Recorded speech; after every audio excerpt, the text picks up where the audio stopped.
പെട്ടെന്ന് കണ്ടാൽ ഇഷ്ടപ്പെടുകയും കൂടുതൽ അറിഞ്ഞു കഴിഞ്ഞാൽ മാറ്റി നിർത്തുന്ന ഒരു പഴുതപ്പറ്റിപ്പഴമാണ്. ഇതാണ് ചതുരപ്പുളി എന്ന് പറയും, ആനപ്പുളിഞ്ഞി എന്നൊക്കെ പറയും. ചില സ്ഥലത്ത് നക്ഷത്രപ്പഴം, കരമ്പോള എന്നാണ് പറയുന്നത്. അപ്പോൾ ഇംഗ്ലീഷിൽ സ്റ്റാർ ഫ്രൂട്ട് എന്നും 5 ഫിംഗേഴ്സ് എന്നൊക്കെ പറയും. ചൈനീസിന് ഗൂസ്ബെറി എന്നൊക്കെ വിളിക്കാറുണ്ട്. അപ്പോൾ ഇത് മിക്ക രാജ്യങ്ങളിലും ഈ പുളി പഴം കാണാം. അപ്പോൾ ഇത് ഒരു അറബ് വൈദ്യവിദഗ്ധനായ അവറോസ് എന്ന് പറയുന്ന ആളിൻ്റെ ഓർമ്മയ്ക്കായിട്ടാണ് ഇത് ഈ കരമ്പോള എന്ന പേര് വന്നത്, അല്ലെ സ്റ്റാർ ഫ്രൂട്ട്. അപ്പോൾ ഈ സ്റ്റാർ ഫ്രൂട്ട് ഏഷ്യയിലാണ് കണ്ടത്. ശ്രീലങ്ക, ഇന്തോനേഷ്യ ദ്വീപ് സമൂഹങ്ങളിലായി ആണ് ഇതിൻ്റെ ജന്മദേശം എന്നൊക്കെ പറയുന്നു.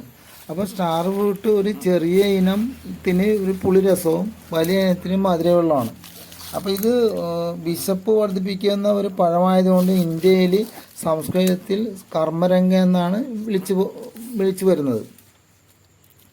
അപ്പോൾ ഇത് ചെറിയ പുളിരസമുള്ള മണ്ണിൽ എന്ന് വെച്ചാൽ നമ്മൾ പുളിരസം മാറ്റാനായിട്ടാണ് നമ്മൾ ഈ ഡോളോമേറ്റൊക്കെ കുമ്മായം ചേർക്കുന്നത്. അപ്പോൾ ഇത് ചെറിയൊരു പുളിരസമുണ്ട്.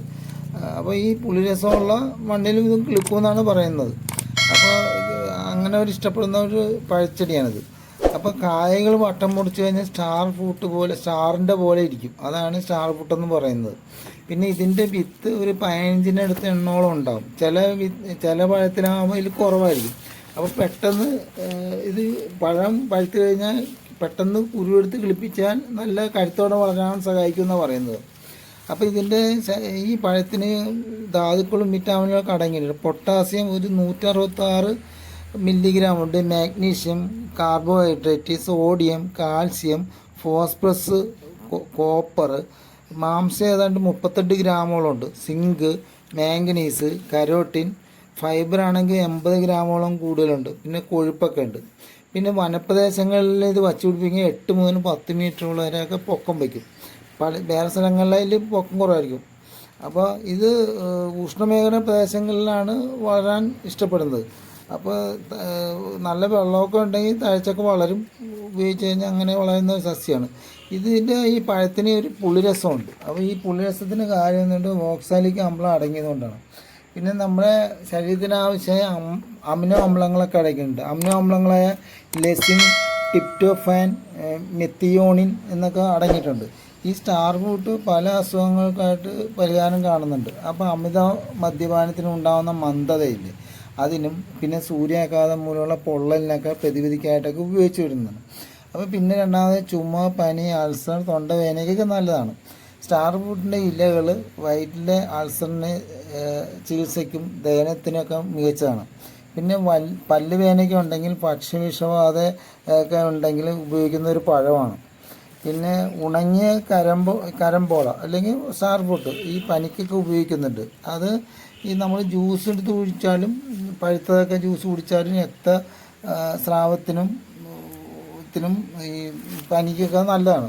പിന്നെ ബ്രസീൽ രാജ്യങ്ങളിൽ, ചൈനയിലും ത്വക്ക് രോഗത്തിനും പുഴുക്കടിക്കായ ചികിത്സയ്ക്കായിട്ട് സ്റ്റാർട്ട് ഉപയോഗിക്കാറുണ്ട്. പിന്നെ കൂടാതെ രോഗകാരികളായ സ്വതന്ത്ര റാഡിക്കലുകളുടെ ശുദ്ധീകരിക്കാനും സഹായിക്കാനും നാരയ്ക്ക് ഉപയോഗിക്കുന്നു. നാര അടങ്ങിയത് ഹൃദ്രോഗത്തിനും LDL കൊളസ്ട്രോളിനും നിയന്ത്രിച്ചുകൊണ്ടിരും. വണ്ണം കുറയ്ക്കാനൊക്കെ കഴിയും. ദഹനത്തിനും ആരോഗ്യത്തിനും മികച്ചതാണ്. കൂടാതെ അസ്ഥികൾ, പേശികൾ എന്നിവയിൽ കാണുന്ന കൊളാജിൻ എന്ന ഒരു പ്രോട്ടീൻ നിർമ്മിക്കുവാൻ സഹായിക്കുന്നു. പിന്നെ സ്റ്റാർ ഫ്രൂട്ട് പാനീയങ്ങളിലും സലാഡിലും ചേർക്കുന്നു. അമിതവണ്ണത്തിന് ആവശ്യമില്ലാത്ത തടിച്ചിരിക്കുന്നവർക്കും ആരോഗ്യ വിദഗ്ധരും ശുപാർശ ചെയ്യുന്ന ഒരു കിറ്റോ ഡയറ്റ് ഉണ്ട്. കിറ്റോ ഡയറ്റിന് ഷുഗറും കൊഴുപ്പ്, കാർബോഹൈഡ്രേറ്റ് എന്നിവ അളവ് കുറഞ്ഞതിനാണ് ഈ കിറ്റോ ഡയറ്റ്. അപ്പോൾ അത് ഇങ്ങനെ ഒരു ഭക്ഷണം ഇതിലുണ്ടെന്നാണ് പറയുന്നത്. അപ്പോൾ ക്ഷീണ മാറ്റാനും നല്ലതാണ് ഈ പഴം. പാട്ട് അടുത്ത വീഡിയോയിൽ കാണാം. ഇത് തുടർന്ന് വീഡിയോ കാണുക. താങ്ക്സ് എല്ലാം.